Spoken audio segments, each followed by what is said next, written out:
Reket stvarno može dobro poslužiti. 46 km od Rijeke nalazi se jedno malo mjesto u kojem, gle čuda, za razliku od nekih lijepih mjestašaca i malih mista na našoj obali, kad se spomene ribarska večer, onda se tamo stvarno koriste ribe, a ne ćevapi, kremenadle, volovi i slično.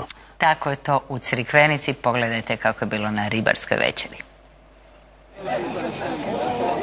Za svakoga ponešto, tako bi se ukratko mogao opisati već dugovječni crikvenički ribarski tjedan. A kakva bi to ribarska fešta bila bez miomirisa ribljih specijaliteta, još kad ih pripremaju kuhari od zanata poput Zorana Tomića. Sve prirodno. Nema nikakve kemije, znači sve što je prirodno i to je to. Za goste ugoda i za oko i nepce, dovoljno da mnogi baš zbog ribarskog tjedna planiraju godišnji odmor u Crikvenici potkraj kolovoza.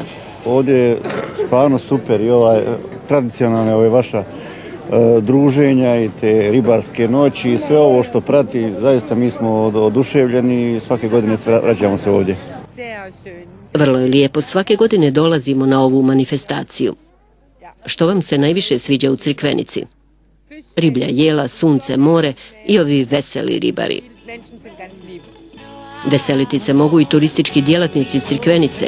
Iako ni kolovoz nije bio odveć sunčan, gostiju ima. Trenutačno ih je 17.000. Pa u kolovozu je za sad smo nešto bolji nego lanjskog kolovoza. Nadamo se da će to tako i ostati. Naravno, jako puno toga ovisi i o vremenu. Ono što meteorolozi kažu je da će biti od sad nadalje bolje. A da bi nam u turizmu dugoročno bilo bolje, treba se i potruditi. Valjda će se iz ovoga kišnog ljeta nešto i naučiti. Turisti očito ne dolaze samo zbog sunca i mora, već i radi doživljaja koje pamte. A svoj odmor sigurno će pamtiti ovi gosti koje su organizatori veseloga crikveničkog ribarskog tjedna počastili besplatnom noćnom panoramskom plovidbom.